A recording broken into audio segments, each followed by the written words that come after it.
हम हैं मुस्तैद, हम हैं तैयार। आसमान की बुलंदियों से सागर की गहराइयों तक हम हैं चौकस। हमारे सुरक्षा बलों ने अपने आप को बार बार साबित किया है, चाहे हौसला हो या सुरक्षा बलों के हथियार। इस खास बुलेटिन में हम पहुंचाएंगे आप तक रक्षा सुरक्षा रणनीति से जुड़ी हर खबर। तो शुरुआत करते हैं आज का रक्षा।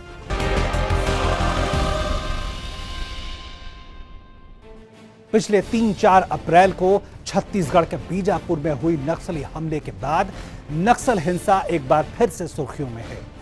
हमारे सुरक्षा बलों के 22 जवानों ने अपना सर्वोच्च बलिदान दिया, लेकिन ये याद रखिए कि सुरक्षा बलों ने यह बलिदान देश की सीमा पर नहीं, बल्कि यह सब कुछ हुआ है देश की सीमा के अंदर। इतना बड़ा यह सवाल है, यह बड़ा सवाल है, लेकिन उससे भी बड़ा मुद्दा यह है कि नक्सली गतिविधियां, जिसे एक समय देश का सबसे बड़ा आंतरिक खतरा माना गया, इस हिंसक गतिविधियों की स्थिति देश में इस वक्त क्या है, आइए देखते हैं।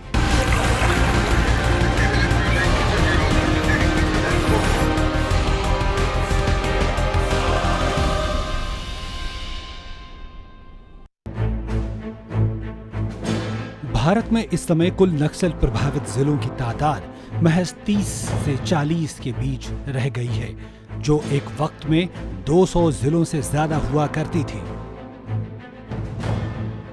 इसलिए यह कहना सही होगा कि नक्सलवाद के खिलाफ लड़ाई में कामयाबी हासिल हुई है। उसमें भी अगर गंभीर रूप से नक्सल प्रभावित इलाकों की बात करें तो ये 3 जिलों तक ही सीमित है। हालिया बीजापुर हमले की बात करें तो जानकार कहते हैं कि इंटेलिजेंस फेलियर यानी खुफिया तंत्र की नाकामी की कोई बात नहीं है, अब तक ये बेबुनियाद ही साबित हुई है। इसलिए ये भी याद रखना होगा कि इस हमले में नक्सलियों को भी भारी नुकसान हुआ है, यानी नक्सलियों को करारा जवाब मिला है। दरअसल सुरक्षा बल माओवादियों की पीपल्स लिबरेशन गुरिल्ला आर्मी के मौजूदगी को भांपते हुए उनकी खोज में निकले थे। हमारे 22 जवानों की इस मुठभेड़ में मौत हुई, 30 घायल हुए और एक जवान को बंधक बना लिया गया, जिन्हें बाद में छोड़ दिया गया। उनका ये सर्वोच्च बलिदान व्यर्थ नहीं जाएगा। ये लड़ाई को निर्णायक मोड़ पर पहुंचाने के लिए उनका बलिदान देश हमेशा याद रखेगा। विगत कुछ वर्षों में नक्सलियों के खिलाफ लड़ाई निर्णायक मोड़ पर पहुंची है और इस दुर्भाग्यपूर्ण घटना ने इसको और आगे बढ़ाने का काम किया है।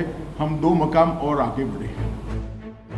इतना ही नहीं, आधिकारिक आंकड़े साफ बताते हैं कि हिंसक गतिविधियों की संख्या काफी घटी है। नक्सलवादी हिंसा में भी मौतों की तादाद अब 250 तक सिमट कर रह गई है।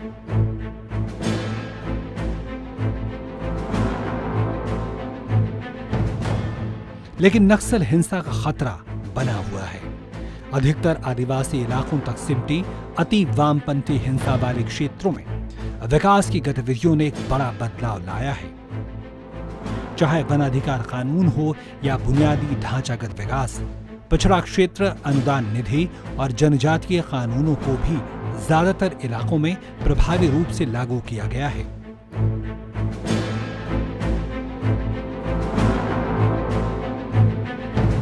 पंचायती राज मंत्रालय की विशेष योजनाओं ने देश के 272 पिछड़ा जिलों में विकास की विषमता को खत्म करने के लिए विशेष योजनाएं लागू की हैं। ये एक बड़ी वजह है कि अब नक्सली कुछ जिलों तक ही सिमट कर रह गए हैं। बीजापुर नक्सली हमले के बाद एक बात फिर से सामने आई कि 5 दशक से भी ज्यादा समय बीतने के बावजूद नक्सली हिंसा की मूल सोच में कोई बदलाव नहीं आया है।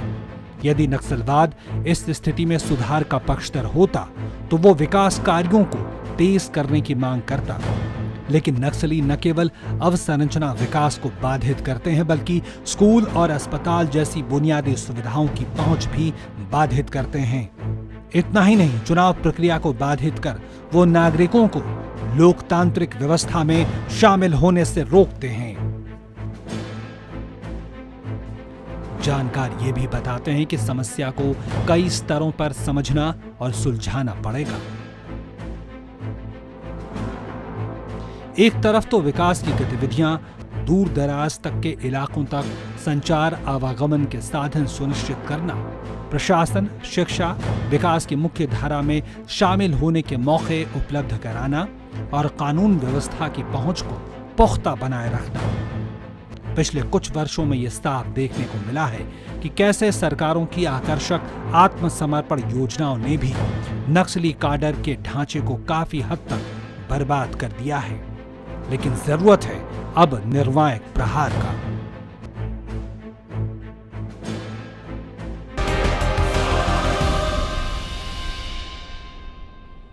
लेकिन इस वक्त क्या स्थिति है नक्सली घटनाओं की, आंकड़े क्या बताते हैं?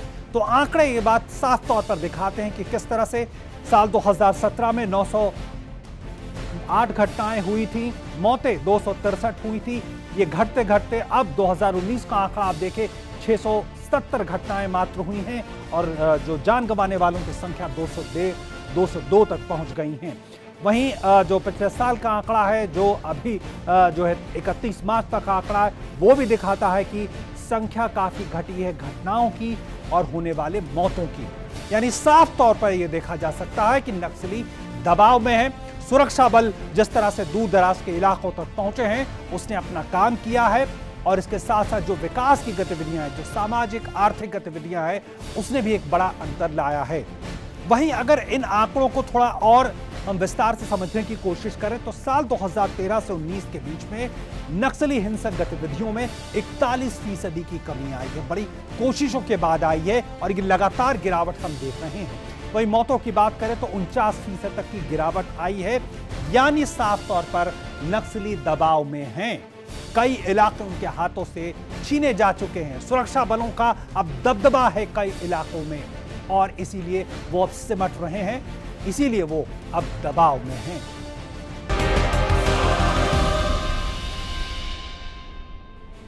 तो आज जैसे छत्तीसगढ़ के कुछ जिले हिंसक माओवादियों की मान बने हैं, वैसे ही हालात सिर्फ कुछ सालों पहले तक आंध्र प्रदेश के थे। लेकिन अब आंध्र में बमुश्किल 1 या 2 जिलों में नक्सलियों का कुछ असर रह गया है। सामाजिक, आर्थिक, राजनीतिक विकास की अपनी भूमिका है, लेकिन आंध्रा आज अगर नक्सल हिंसा के खिलाफ एक मॉडल बना है तो उसका एक बड़ा कारण है यहां की ग्रेहाउंड कमांडोज। क्या खास बात है इन ग्रेहाउंड्स कमांडोज की, देखिए इस रिपोर्ट।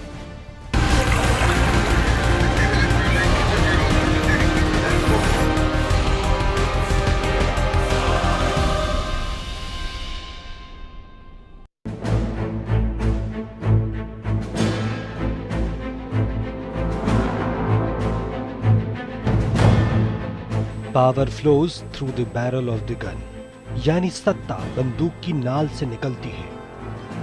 यही वो माओवादी विचारधारा थी जो किसी भी व्यवस्था सुधार के पहले बर्बर हिंसा की वकालत करती है।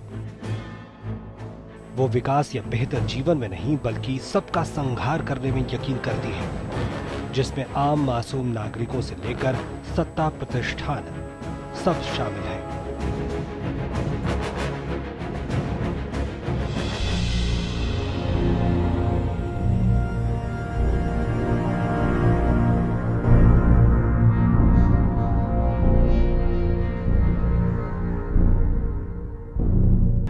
अक्टूबर 2003 तिरुमला की पहाड़ियों के बीच तब के मुख्यमंत्री चंद्रबाबू नायडू को निशाना बनाकर एक बारूदी सुरंग का धमाका किया गया, जिसमें नायडू को कई चोटें आईं। आंध्र में यह ऐसा पहला मौका था जब राज्य में एक राजनीतिक नेता को निशाना बनाया गया हो। इस नक्सली हमले में चंद्रबाबू नायडू तो बच गए, लेकिन नक्सली हिंसा एक बड़ा चुनावी मुद्दा जरूर बन गया।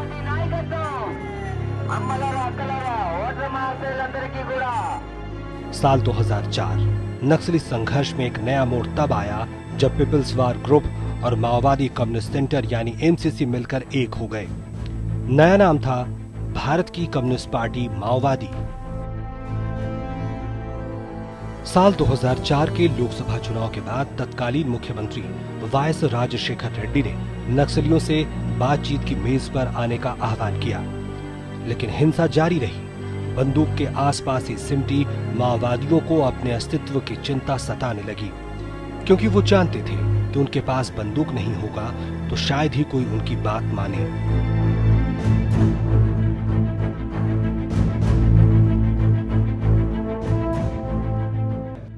अब ये बात केंद्र और राज्य दोनों के स्तरों पर समझ ली गई थी कि अब दो आयामी यानी नक्सल हिंसा से निपटने के लिए दो स्तरों पर तेजी से काम करने की जरूरत है। Being a Orissa border and agency area and the thick forest and the basically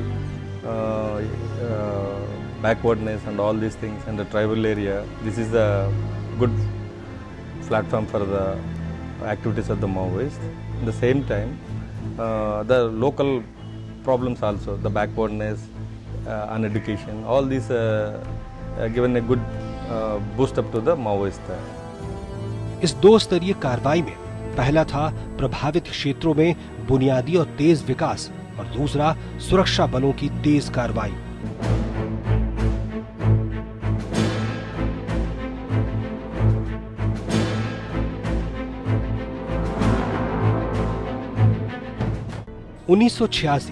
इसी साल राज्य सरकार ने अपनी पुलिस के सबसे तेज तर्रार अधिकारियों और जवानों को चुनकर बनाई ग्रेहाउंड्स, और इनका मंत्र था कि दुश्मन की तरह सोचो। गुरिल्ला लड़ाई में माहिर नक्सलियों से सामना करने के लिए ग्रेहाउंड्स को जंगल वॉरफेयर की कड़ी ट्रेनिंग दी गई।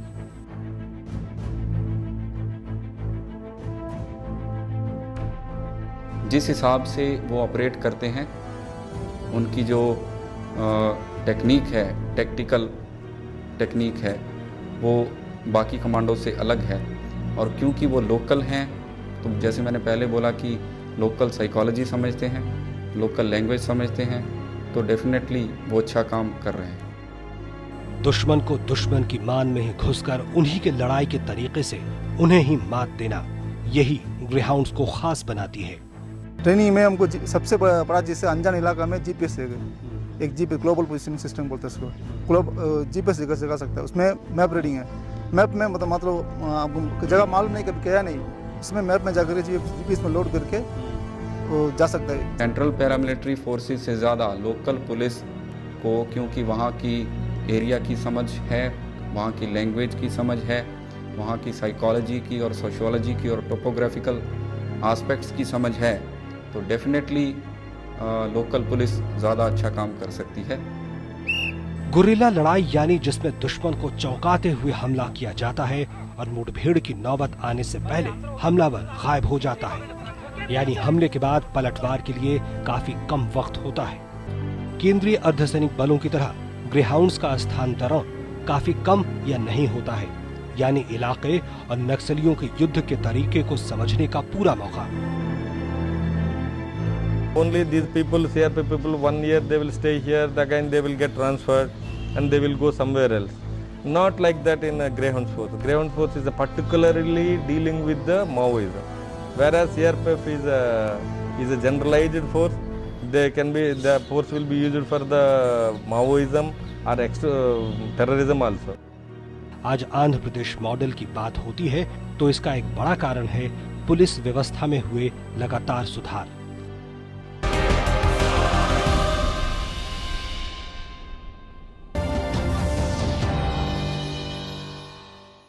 जिसको पीते ही ऐसा लगता है जैसे जन्नत, जिंदगी, सुब्लाइम, फ्रेश, ऑसम, संतुलित, बहुत मस्त यार। पैकेट से कैसे पी?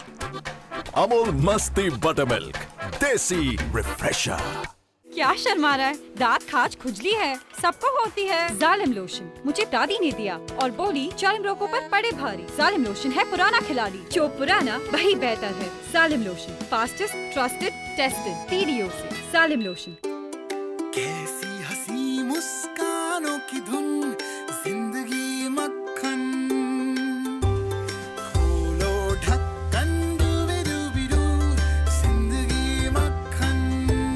अमूल बटर, पतली पतली डिलिशियस।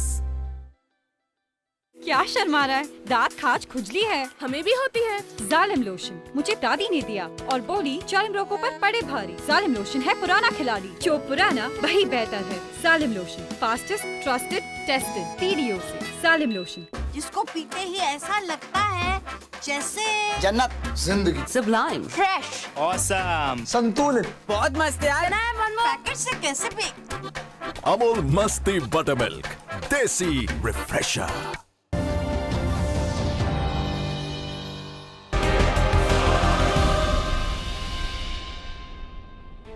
पूर्वी लद्दाख में भारत और चीन के बीच 9 महीने तक चले तनाव के बाद साल के शुरुआत में आखिरकार दोनों देशों ने ऐलान किया कि 10 फरवरी से चरणबद्ध तरीके से भारत और चीन की सेनाएं डिसएंगेजमेंट करेंगी और पैंगोंग त्सो इलाके में यह हुआ भी। लेकिन ये बस शुरुआत थी, क्योंकि लाइन ऑफ एक्चुअल कंट्रोल पर कई इलाकों पर अभी डिसएंगेजमेंट की प्रक्रिया पूरी हुई बाकी है। और इन्हीं मसलों को लेकर पिछले 9 अप्रैल को भारत चीन कोर कमांडर स्तरीय 11वें दौर की बैठक हुई। क्या हुआ इस बैठक में और वो कौन कौन से मसले हैं जिनका समाधान अभी निकलना बाकी है, देखिए इसे।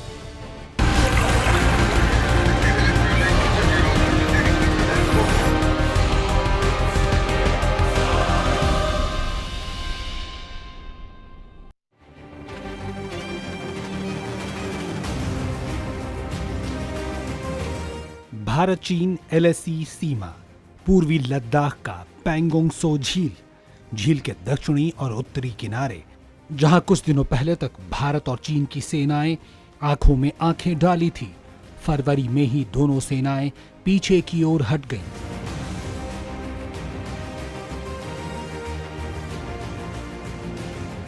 LAC पर उपस्थिति को लेकर भी रक्षा मंत्रालय ने साफ किया कि पैंगोंग त्सो के फिंगर 8 से गुजरती ही हमारी LAC है।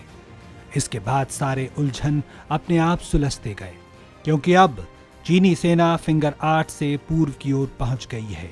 दोनों सेना के बीच हुई सहमति से ये साफ है कि फिलहाल पैंगोंग त्सो के फिंगर 4 से फिंगर 8 तक का इलाका नो मैन लैंड रहेगा, जब तक कि वार्ता के जरिए पेट्रोलिंग को लेकर सहमति न बन जाए। 29-30 अगस्त 2020 को पैंगोंग त्सो इलाके के दक्षिण में कैलाश रेंज हाइट्स पर कब्जा करके भारतीय जवानों ने चीनी सेना को चौंका दिया था, जिसके बाद ही चीन के तेवर नरम पड़ गए। उसके बाद जब अगले दौर की बातचीत हुई तो भारत का पलड़ा भारी रहा। फिलहाल पैंगोंग त्सो इलाके में डिसएंगेजमेंट की प्रक्रिया पूरी होने के बाद दोनों पक्ष बातचीत की मेज पर फिर से आए और इलाके के दूसरे मुद्दों का समाधान निकाल रहे हैं, जिसमें देपसांग, हॉट स्प्रिंग और गोगरा की स्थिति पर बातें हो रही हैं। पिछले 9 अप्रैल को LAC यानी भारत चीन के बीच मौजूद चुशूल मोल्दो सीमा पर बने बैठक स्थल पर भारत चीन कोर कमांडर स्तरीय 11वें दौर की बैठक हुई। भारत और चीन पूर्वी लद्दाख में वास्तविक नियंत्रण रेखा के पास विवाद वाले क्षेत्रों में मौजूदा समझौतों और प्रोटोकॉल के अनुसार बाकी मुद्दों को तेजी से सुलझाने की आवश्यकता पर सहमत हो गए हैं। दोनों पक्षों की ओर से इस कदम के साथ ही संपूर्ण डी एस्केलेशन यानी सैनिकों का पीछे हटने का मार्ग अब खुल गया है। सरकार के एक बयान में कहा गया है कि दोनों पक्ष मौजूदा समझौतों और प्रोटोकॉल के अनुसार बाकी मुद्दों को तेजी से सुलझाने की आवश्यकता पर सहमत हुए हैं। इस दौरान पूर्वी लद्दाख में अगले चरण के सैनिकों के पीछे हटने की प्रक्रिया पर चर्चा हुई, जो 13 घंटों तक चली। लगभग 2 महीने के अंतराल के बाद चुशूल में कोर कमांडर स्तर की 11वीं वार्ता हुई, जिसमें भारतीय सैन्य प्रतिनिधिमंडल का नेतृत्व 14 corps commander lieutenant general PGK Menon ने किया। बयान में कहा गया कि दोनों पक्षों के बीच पूर्वी लद्दाख में LAC के साथ साथ सैनिकों के पीछे हटने से जुड़े बाकी मुद्दों के समाधान के लिए विचारों का विस्तृत आदान प्रदान हुआ। इस संदर्भ में यह भी रेखांकित किया गया कि अन्य क्षेत्रों में सैनिकों को पीछे हटने से दोनों पक्षों के बीच सेनाओं की संख्या में कमी करने और शांति और सौहार्द की पूर्ण बहाली सुनिश्चित करने और द्विपक्षीय संबंधों में प्रगति को सफल बनाने का मार्ग प्रशस्त होगा। दोनों पक्ष इस बात पर सहमत हुए हैं कि अपने नेताओं की सहमति से मार्गदर्शन लेना, अपने संवाद को जारी रखना और शेष मुद्दों के पारस्परिक रूप से स्वीकार्य समाधान की दिशा में जल्द से जल्द काम करना महत्वपूर्ण है। उन्होंने जमीन पर संयुक्त रूप से स्थिरता बनाए रखने और किसी भी नई घटना से बचने और संयुक्त रूप से सीमावर्ती क्षेत्रों में शांति बनाए रखने पर भी सहमति जताई गई है। भारतीय और चीनी सेना के बीच पिछले करीब 1 साल से पूर्वी लद्दाख के कई क्षेत्रों में गतिरोध बना हुआ है, जिसे कम करने के लिए दोनों देशों की सेना लगातार कोशिश कर रही है।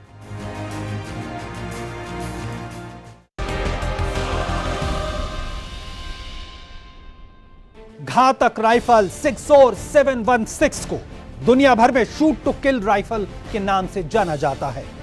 अमेरिका के अलावा सिग 716 राइफल का इस्तेमाल दुनिया की करीब 1 दर्जन से अधिक देशों की सेनाएं और पुलिस करती हैं। यही घातक राइफल अब भारतीय सेना की फ्रंटलाइन हथियार बनने जा रही है। खास बात यह भी है कि 6 और 716 राइफल को सबसे पहले उत्तरी कमान के अंतर्गत आने वाली LOC, LAC और कश्मीर घाटी में तैनात सैनिकों को उपलब्ध कराए गए हैं। लेकिन सबसे बड़ी बात है कि करीब 20 सालों बाद भारतीय सेना को कोई नई असॉल्ट राइफल मिल रही है।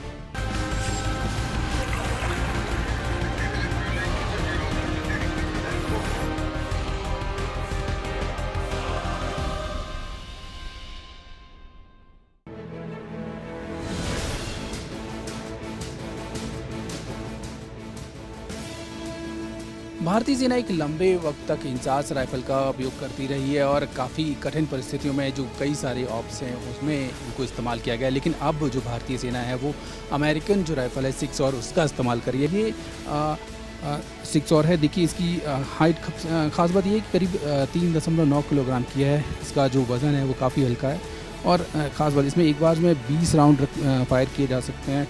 इसका जो हैंडल है वो उसको फ्लेक्सिबल है, उसको बढ़ाया जा सकता है। ये इंसास राइफल LAC, LOC और CICT के एनवायरनमेंट में काफ़ी कारगर साबित होती है। यह राइफल CICT और LAC, LOC पर शूट एंड किल का मुद्दा हासिल कर सकते हैं।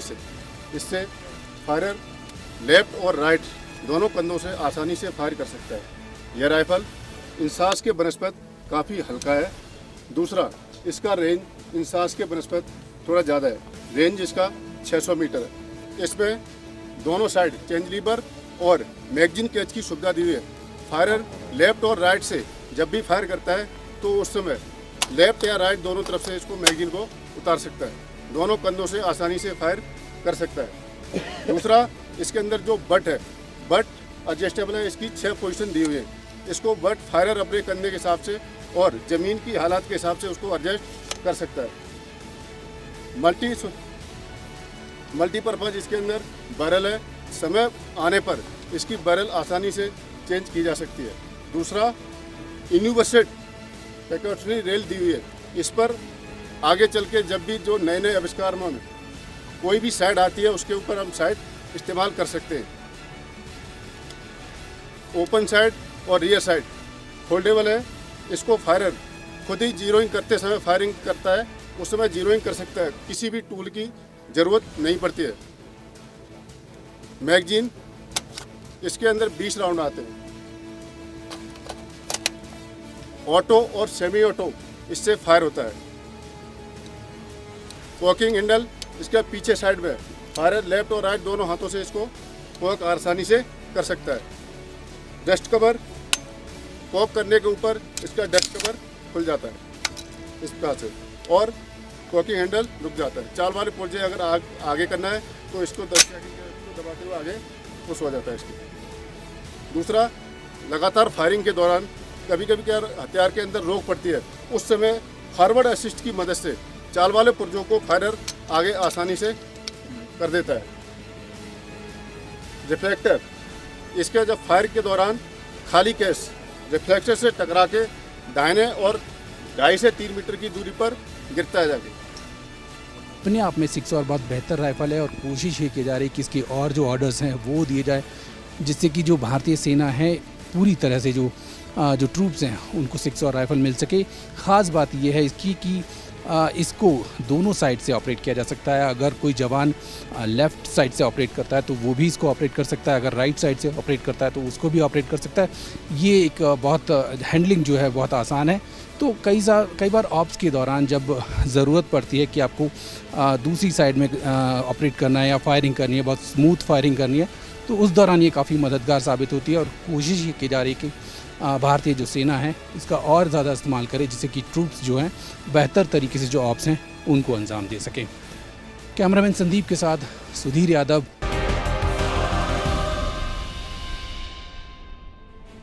तो रक्षा और सुरक्षा के क्षेत्र में क्या और बड़ी खबरें हैं, आइए देखिए 10 का दम।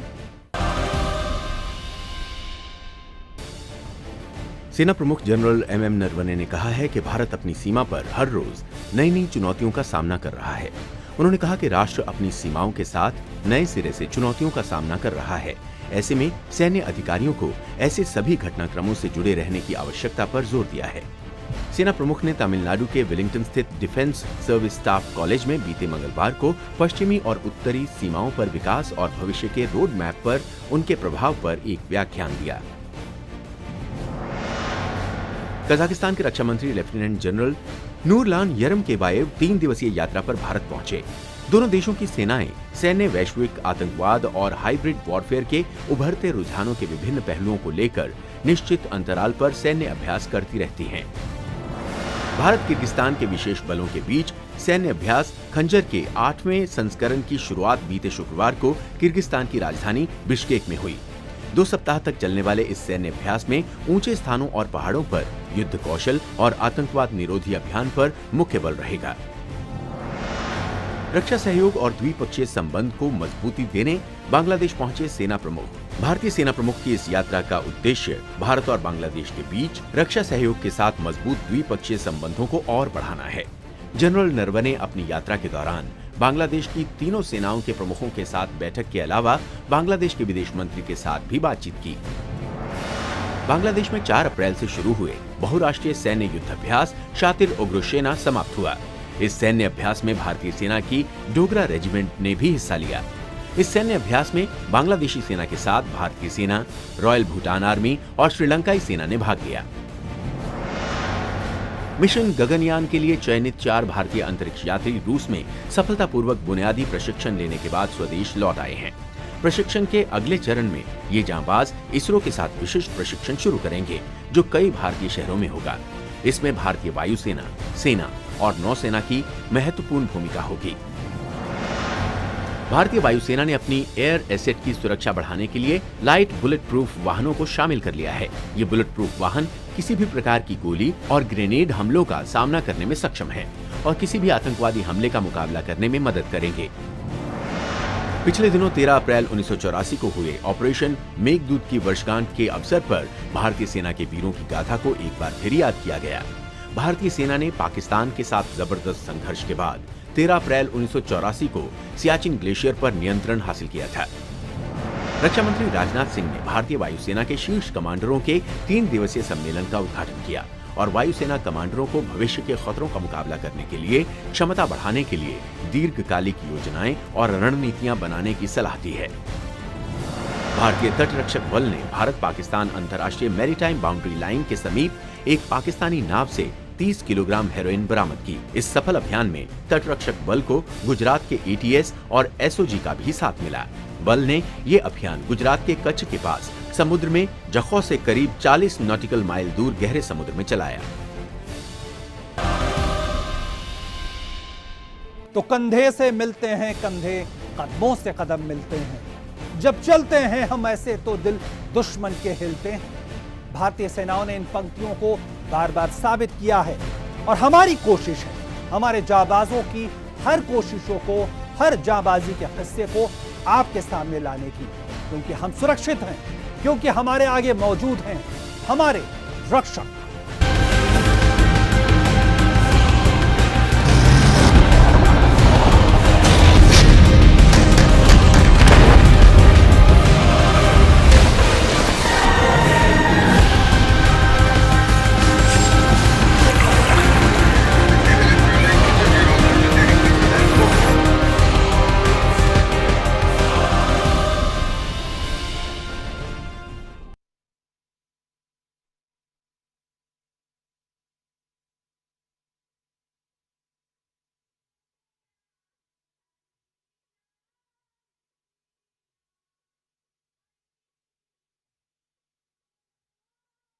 यहाँ होती है आम लोगों की खास कहानियाँ। डंप कचरे के निपटान के लिए महाराष्ट्र के युवाओं की अनूठी पहल, कचरे से बना रहे हैं इको